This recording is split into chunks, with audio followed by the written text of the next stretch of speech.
Hey, I'm Jono. And I'm Kendall. And we are Bike Gearheads, and today we're going to talk about the new Santa Cruz Hightower V4. That's right. If you want to check out everything about the new Hightower, you can see that here, and we have chapter timestamps below, so you can skip around this video. Let's get into it. All right, so the Hightower's been around since 2016, and now we're on version 4. Santa Cruz has a large lineup of mountain bikes. We're not going to talk about all of those. We've done that before at our headquarter tour video, so you guys can check that out up here.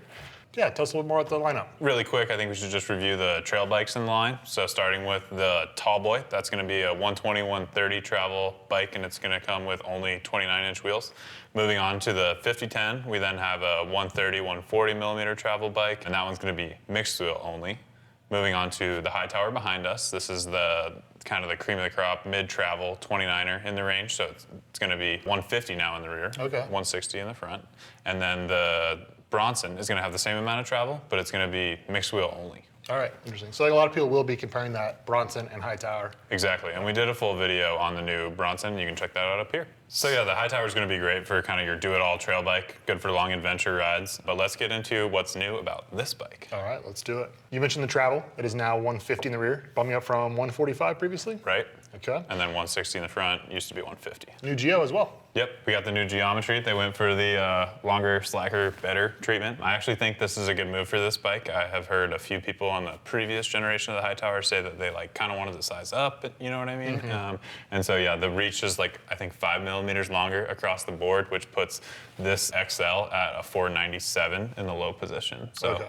Not over the top by any means, pretty balanced reach number. And then in that low position, you're also gonna have a 63.9 degree head tube angle, which for a bike in this category, I'd say is fairly slack. All right, so we mentioned the Bronson. What are the Geo numbers? How do they compare to the Hightower? So they're actually gonna be really similar. The big difference between the two bikes is gonna be the body position that the two different wheel sizes give you. So the Hightower is full 29, while the Bronson is mixed wheel. Okay, that makes sense. Also new for the V4 Hightower is the suspension design. Yes, probably the most exciting thing, in my opinion, is it's actually the V4 version of VPP as well. So everything moves down. That's the key thing. So the link and the shock position are a little bit lower. You can actually see the shock sits into the frame a little bit more than it did in years past. And we get this awesome new Sag window, which is really nice for setting your Sag. You can get in there and move your O-ring around a little bit easier, and then you can actually see the stanchion quite a bit easier to see where your Sag's sitting at. Yeah, and easier to clean out mud. That too. Yeah. You lose the capacity with your cargo box there. Right, so we still see the glove box technology on this frame, but since that shock sits a little bit further into the frame, you can't stuff larger items quite as far down into the glove box compartment. Okay. Is that something you'd give up for the performance? I definitely think it's worth it, and I think we'll touch on that a little bit later when we talk about descending. Okay. Aside from those new features, we still have all the things that we've come to love from Santa Cruz. We have size-specific chainstays, super durable carbon, really easy to maintain rear linkage, the glove box storage system that we touched on a little bit. Lifetime warranty on the bearings. Yeah, all the good stuff. Tons of good stuff, yeah. The bike behind us, it's the green, but what layup of carbon is it?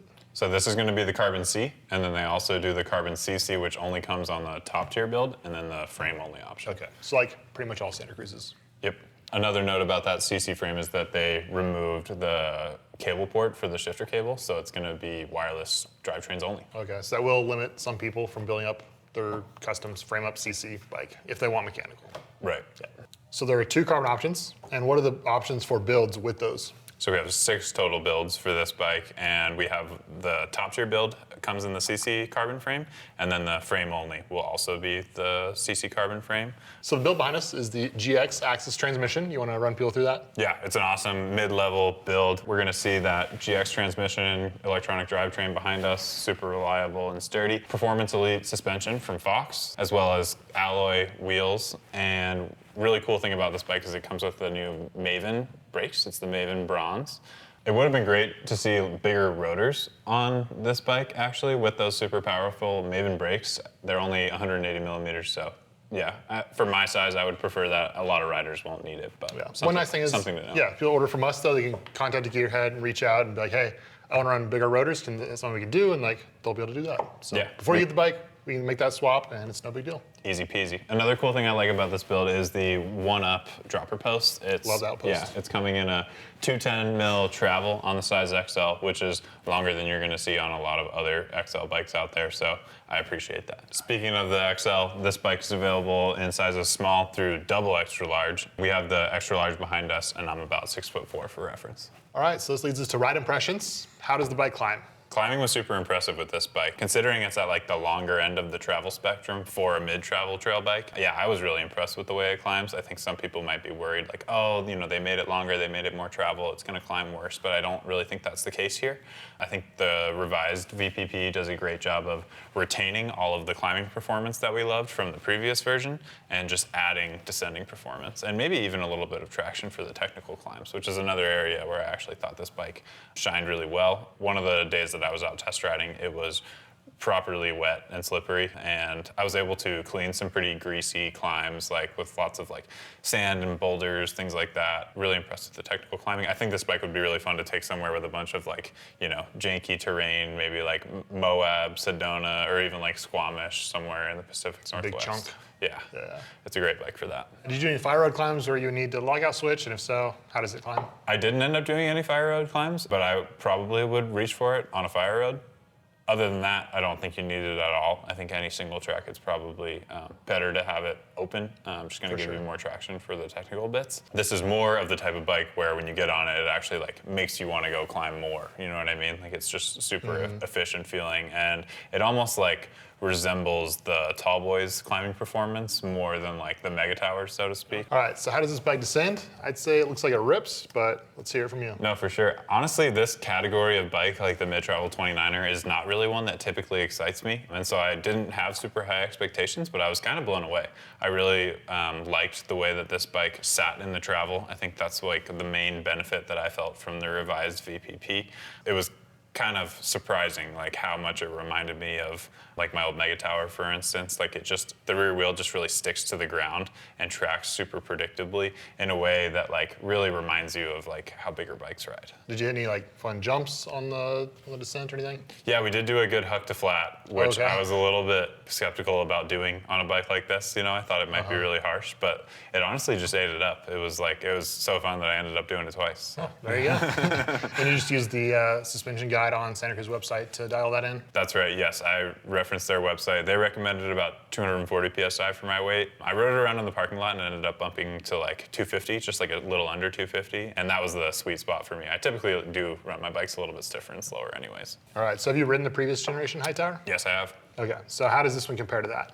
The version 3, I felt like a little bit cramped in the cockpit, and so that was one thing that I noticed right away with this bike, with it just being a touch longer and slacker. I felt a lot more comfortable, and I also think that allows the bike to track a lot better, and I think that works really well in tandem with the revised VPP. We definitely had some like chaotic moments out there on the trail. Like I said, it was really wet. The trail we were on had like some good pitch, not overly steep, but steep enough to go fast, and for a mid-travel trail bike, I just felt like it was so like secure and planted. And did you run it in the low setting or the high setting? I just ran it in the low setting the whole time, which is what I typically do for all Santa Cruz bikes. All right, so who's the Hightower for? Not to be overly generic, but the Hightower is for mountain bikers. Like it really is the perfect do-it-all trail bike. If you're someone who hasn't owned a full 29-inch trail bike, this is like a great one to go for. It's super efficient and capable while still like being pretty playful and maneuverable. You can do the park laps, or you can pedal up to the mountain and do your one descent. Yeah, I think this bike is truly designed for human-powered rides with maybe like some shuttling, some bike park laps, but it's just an impressively efficient machine considering how fun it is to ride downhill. All right, so I got one more question for you. How much does it weigh? I'm gonna say 33.5 pounds in this size extra large. Okay, I'm gonna go with 34 pounds. There you have it, 34 pounds, 3 ounces. Jono beat me for the first time. Wow, that's a pretty big deal. In kilos, we got 15.38. Well, thanks for watching. If you like this video, be sure to like, comment, and subscribe. And if you have any questions about the new Hightower, be sure to reach out to a gearhead. Until then, we'll see you out there. See you.